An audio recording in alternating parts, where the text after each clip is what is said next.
بسم اللہ الرحمن الرحیم۔ پیارے دوستوں، اللہ کے حکم سے 300 سال تک غار میں سونے والے اصحاب کہف کون تھے؟ حضرت عیسیٰ علیہ السلام کے آسمان پر اٹھا لیے جانے کے بعد عیسائیوں کا حال بے حد خراب اور ابتر ہو گیا۔ لوگ بت پرستی کرنے لگے اور دوسروں کو بھی بت پرستی پر مجبور کرنے لگے۔ خصوصاً ان کا بادشاہ دقیانوس اس قدر ظالم تھا کہ جو آدمی بت پرستی سے انکار کرتا اس کو قتل کر ڈالتا تھا۔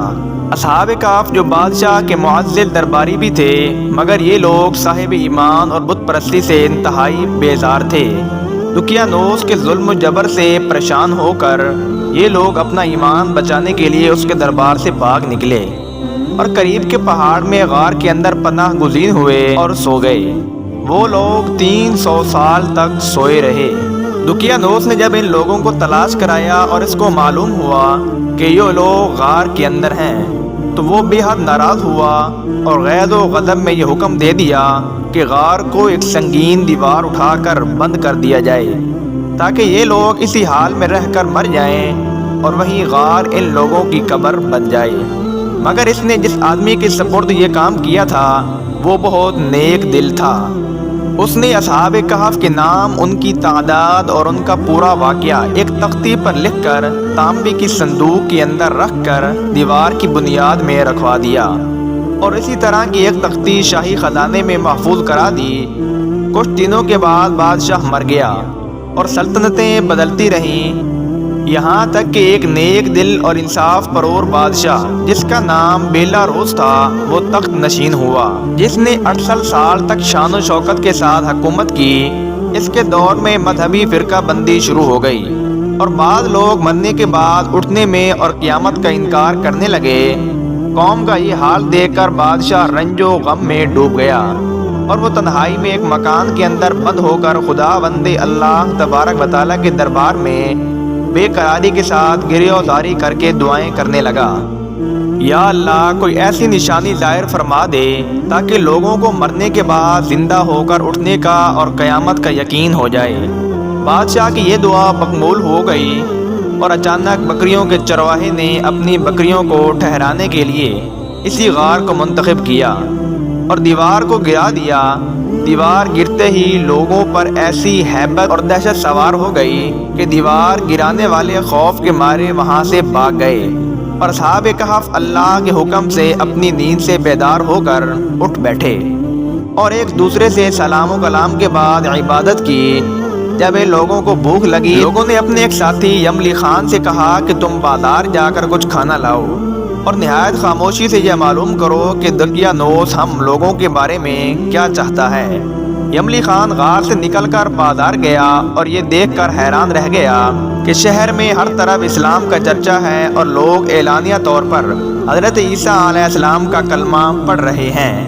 یملی خان یہ منظر دیکھ کر حیران ہو گیا کہ الہی یہ کیا ماجرا ہے، اس شہر میں تو ایمان اور اسلام کا نام لینا بھی جرم تھا، آج انقلاب کہاں سے اور کیوں کر آ گیا؟ پھر یہ یملی خان ایک نان بائی کی دکان پر کھانا لینے گیا اور تب دقیانوس کے زمانے کا روپیہ نکال کر دیا جس کا چلن بند ہو چکا تھا، بلکہ کوئی اس سکے کا دیکھنے والا بھی نہیں تھا۔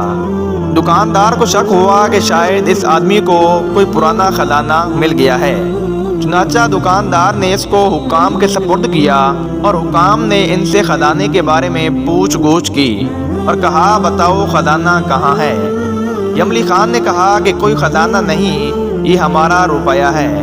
حکام نے کہا ہم کس طرح مان لیں کہ یہ تمہارا ہے؟ یہ سکہ تو 300 سال پرانا ہے اور صدیاں گزر گئی ہیں کہ اس سکے کا چلنا بند ہو گیا ہے اور تم ابھی جوان ہو، لہذا صاف صاف بتاؤ کہ مسئلہ کیا ہے۔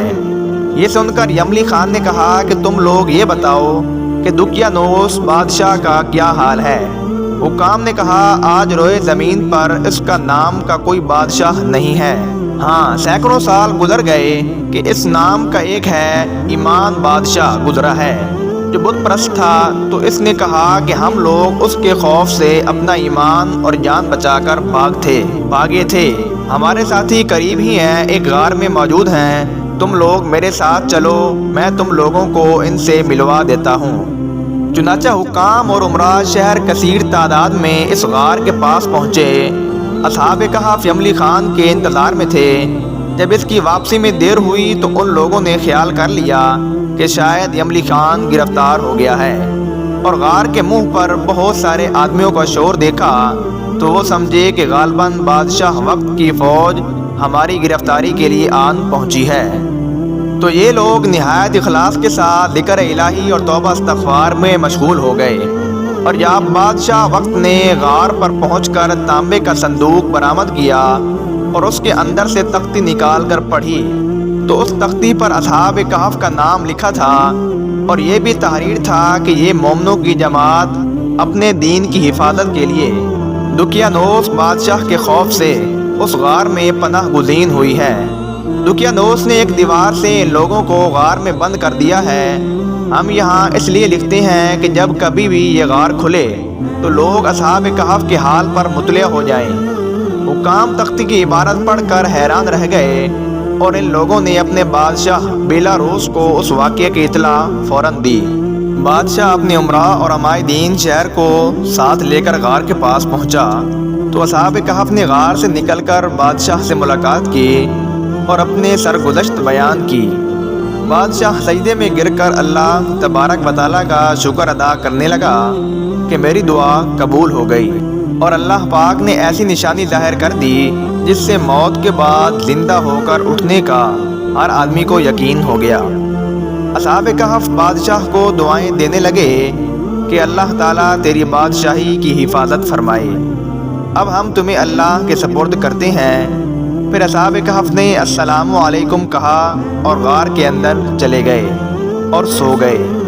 ایسی حالت میں اللہ پاک نے ان لوگوں کو وفات دے دی، اور بادشاہ نے لکڑی کا صندوق بنوا کر اصحاب کہف کی مقدس لاشوں کو اس میں رکھوا دیا، اور اللہ تعالیٰ نے اصحاب کہف کا ایسا رعب لوگوں کے دلوں میں پیدا کر دیا کہ کسی کی مجال نہیں تھی کہ غار کے منہ تک جا سکے۔ اس طرح اصحاب کہف کی لاشوں کی حفاظت اللہ تعالیٰ نے سامان کر دیا۔ پھر اس بادشاہ نے غار کے منہ پر ایک مسجد بنوا دی اور سالانہ ایک دن مقرر کر دیا کہ تمام شہر والے اس دن عید کی طرح زیارت کے لیے آیا کریں۔ یہ تھا اصحاب کہف کا واقعہ۔ امید کرتے ہیں ویڈیو اچھی لگی ہوگی۔ اگر ویڈیو اچھی لگے تو ویڈیو کو لائک اور سبسکرائب کریں تاکہ ایسے ہی ویڈیو آپ تک بآسانی پہنچ سکے۔